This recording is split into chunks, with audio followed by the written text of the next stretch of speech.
This is the Osprey Farpoint 40, and by comparison, this is a Samsonite standard carry-on. The Osprey can be well compacted, so it could practically act as a, well, it's probably a little bit slightly too large for a personal item, but you might be able to get away with it. Compared to your standard backpack size, here we are. This is also a Samsonite, and this actually, this is actually about the Osprey that I'm going to be discussing. However, I have to show you one awesome feature that I really love about the Samsonite, and I really wish that they would integrate into the Osprey.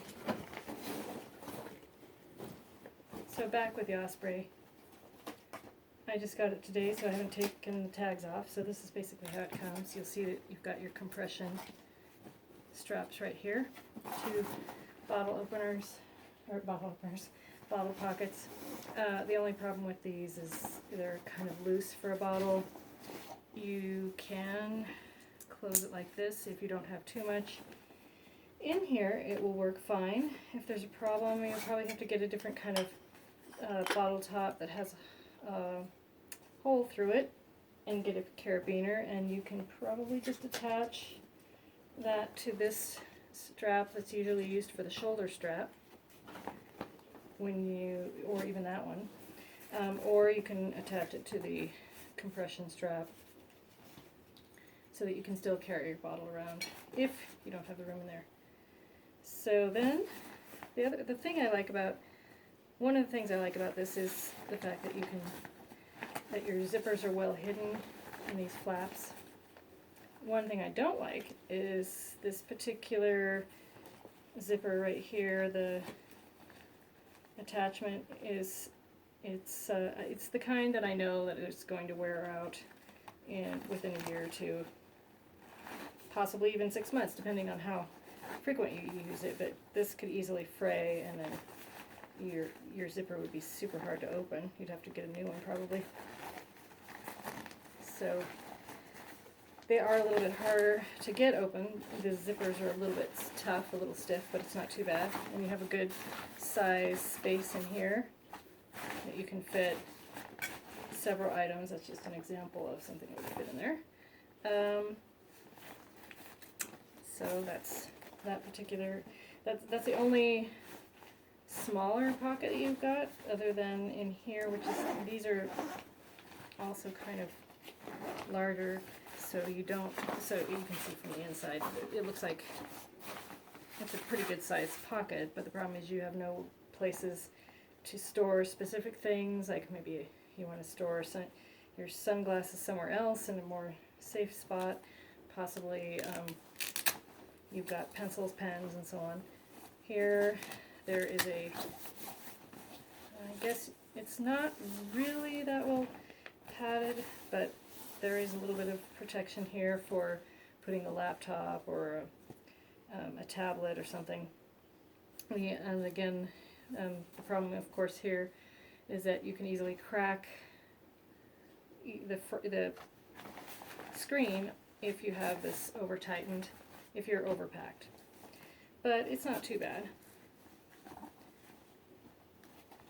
So I'll close that up. The next section we have to talk about would be the main compartment, which is pretty good. It opens up pretty well, not all the way to the bottom, but close enough. So you have a little bit of extra room back here. The pad for the back support takes up a little bit of space, so you're going to lose just a bit, but it's not bad. You have pretty good space here. You've got a zipper pocket here, but nowhere for wet items, toiletries that might spill, so you'll have to get yourself a separate waterproof bag for that.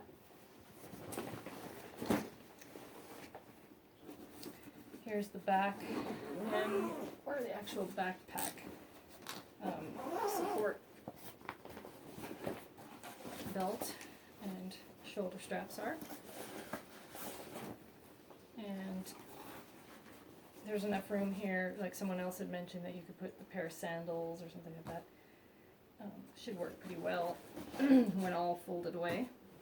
And as you can see here, there's a place to put a name tag, name card. So actually, the nice thing is when you're traveling through airports and everything, you just seal everything up, carry it on the side here. You can use the shoulder strap, which I have, but for some reason I don't have it in the bag right now. But yeah, the shoulder strap comes in really handy.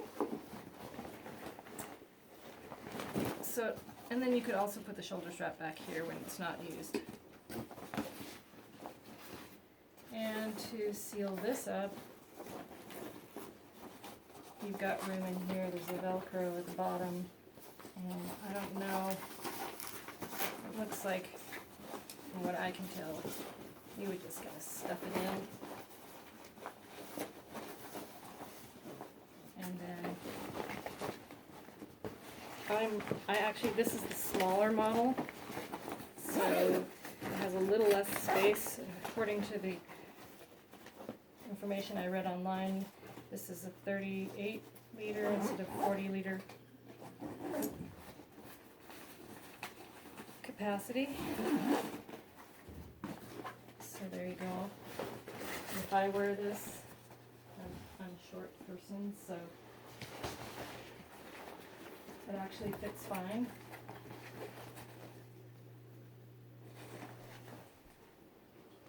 Yeah, so I'm pretty pleased with it so far. I actually had an opportunity to load it for my first adventure, but I'm getting ready to, so.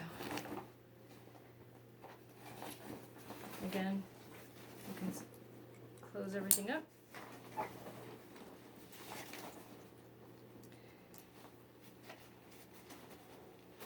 And I think that capacity-wise, it looks pretty good. It looks like you can fit quite a lot in. But again, this does take up some of that space that you would have had. I still think, though, you're getting a lot more space than you would on your standard bag. And this, of course, doesn't offer the kind of back support you're going to get from a higher end product. And I have to say that it's well built. The materials all are sturdy. You can definitely tell that there was some thought put into quality, and it should be quality for the price. But again, I do see you can end up with some issues here with the handle straps. Looks like these can come off. You could probably get replacements, hopefully. And you can also hook on a little cable lock. I don't know if you can see this very well, but you can hook on a cable lock right there. But again, these are kind of they could become flimsy and break at some point, just these tag parts here. Otherwise, I think it's solid. This looks like another place where you could put a carabiner or two and hook on something. So, in general, looks like you could put something there too, in here. And the only thing, like I said, for me, that I would love to see in something like this is this little feature. So, thanks for watching.